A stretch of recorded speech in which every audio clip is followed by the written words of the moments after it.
नमस्कार बंधुरा RRG cooking चैनेले आपनादेर सबाइके स्वागत। आजके निये हाजिर हये गेलाम डिमेर एकटा भिन्न रेसिपि निये जेटा खेते हय स्वादे असाधारण। तो चलुन शुरू करा जाक। आमी एखाने 4टे सेদ্ধ डिम नियेछि। डिमगुलोके एकटा छुरिर साहाज्ये गाटाके चिड़े देब। एते करे मशलापाति खूब भालो मतो ढुकबे, आबार डिमगुलो भाजार समय फाटबे ना।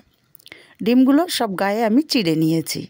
एखन एखाने दिये देब सामान्य एकटुखानी हलुद गुड़ो और देव खूबी सामान्य एकटू लंकार गुड़ो, एटा झाल लंकार गुड़ो और सामान्य एकटू लवण दिए खूब भालो करे माखिए नेब। यदि डिमेर এই रेसिपि बाड़ीते एकदिन रान्ना करें ताहले अन्य कोनो रेसिपि किन्तु आर आपनारा खेते चाइबेन ना। डिमटाके खूब भालो करे माखिए निয়েছি। এখন একটা কড়াই গরম করে দিয়ে দেব এখানে 1 চামচ পরিমাণে তেল। তেলটাকে গরম করে নিয়ে এখানে ছোট্ট 3টে পেঁয়াজ দিলাম। খুবই ছোট সাইজের আমি 3টে পেঁয়াজ নিয়েছি। পেঁয়াজটাকে হালকা ভেজে নিয়েছি। পেঁয়াজটা ভাজার কারণে দেখুন পাপড়িগুলো খুলে গেছে আর কালারটাও চেঞ্জ হয়ে গেছে। এখানে দিয়ে দেব 5টা 6টা রসুনের কোয়া, হাফ ইঞ্চি আদা। রসুন আর আদাটাকেও হালকা করে ভেজে নিতে হবে আর এই কাজটা করতে হবে লো ফ্লেমে। রসুন আদাটাকেও হালকা করে ভেজে নিয়ে এখানে একটা টমেটো দিয়ে দিয়েছি আর টমেটোটাকেও হালকা করে ভেজে নিতে হবে। এতে করে টমেটোর কাঁচা গন্ধটাও চলে যাবে আর টমেটোটা নরম হয়ে যাবে। এবার এখানে দিয়ে দেব বেশ কিছুটা পালং শাক আর দেব কিছুটা ধনেপাতা। ধনেপাতার পালং শাকটাকেও ভেজে নিতে হবে। খেয়াল রাখতে হবে ধনেপাতার পালং শাকটা যেন কালো না হয়ে যায়।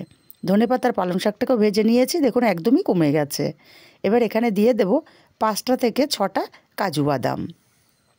আমি খুব বেশি এখানে ব্যবহার করছি না, 5-6টাই দিলাম। কাজু বাদামটাকেও এর সঙ্গে একটু হালকা ভেজে নিতে হবে।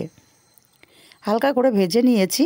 এখন সব কিছু আমি তুলে নেব সরাসরি মিক্সচার জারের মধ্যে। তারপরে ঠান্ডা করে আমি এটা একটা মিহি পেস্ট রেডি করে নেব। সব তুলে নিয়ে একই কড়াইতে আমি দিয়ে দেব 3 চামচ পরিমাণে তেল। তেলটাকে গরম করে নিয়ে এখানে এক এক করে ডিম আমি এখানে দিয়ে দিলাম। ডিমগুলোকে হালকা করে ভেজে নিতে হবে, খুব কড়া করে ভাজা যাবে না। কড়া করে ভাজলে খেতে একদমই ভালো লাগবে না। উল্টে পাল্টে আমি খুবই হালকা কালার করে ভেজে নিয়েছি। দেখুন ডিমের গায়ে কিন্তু খুব একটা মানে পোড়া বা দাগ লাগেনি। এইভাবে ভেজে নিতে হবে। ডিমগুলো উঠিয়ে নিয়ে এখানে ফোড়নে দিয়ে দেব 2টো এলাচ আর সামান্য একটুখানি দারচিনি। ফোড়নটাকে কয়েক সেকেন্ড ভেজে নেব। ফোড়ন থেকে সুন্দর একটা গন্ধ বেরিয়ে গেছে। ফোড়নটা ভেজে নিয়েছি। এখন এখানে দিয়ে দেব পেস্ট করে রাখা মশলাটা। আমি ঠান্ডা করে তারপরেই কিন্তু পেস্ট করেছি। মশলার পেস্টটাকে দিয়ে মিক্সচার জারটা ধুয়ে একটু জল এখানে দিয়ে দেব। ভালো করে নাড়িয়ে মিশিয়ে নিতে হবে তেলের সঙ্গে। খুব ভালো করে আমি এখানে মিশিয়ে নিয়েছি। এখন এখানে দিয়ে দেব 1/2 চামচের কম ধনের গুঁড়ো, 1/2 চামচের কম জিরের গুঁড়ো আর দেব 1/2 চামচ লঙ্কার গুঁড়ো। ঝালটা যে যার স্বাদ অনুযায়ী দেবেন আর 1/2 চামচের কম হলুদ গুঁড়ো। সব মশলা একসাথে খুব ভালো করে কষিয়ে নিতে হবে। মশলাটা কষাতে কষাতে মশলাটা অনেকটাই কমে গেছে আর এক্সট্রা জলটাও শুকিয়ে গেছে, মশলার থেকে তেল ছেড়ে দিয়েছে। এখন এখানে দিয়ে দেব পরিমাণ মতো জল। জলটাকে দিয়ে নাড়াচাড়া করে ভালো করে মিশিয়ে দিতে হবে।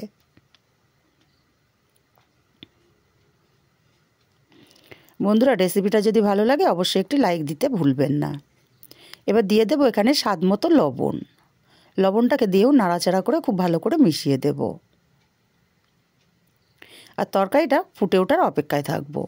দেখুন ঝোলটা ফুটে গেছে। এখন এক এক করে ডিম আমি এখানে দিয়ে দিলাম। ডিমগুলোকে দিয়ে নাড়াচাড়া করে ভালো করে মিশিয়ে দিয়ে আমি আরও 5 মিনিট ফুটিয়ে নেব। এতে করে ডিমের মধ্যে সম্পূর্ণ মশলাপাতি সব ঢুকে যাবে। দেখুন 5 মিনিট আমি ফুটিয়ে নিয়েছি। তরকারি থেকে তেলটা সম্পূর্ণ আলাদা হতে শুরু করেছে।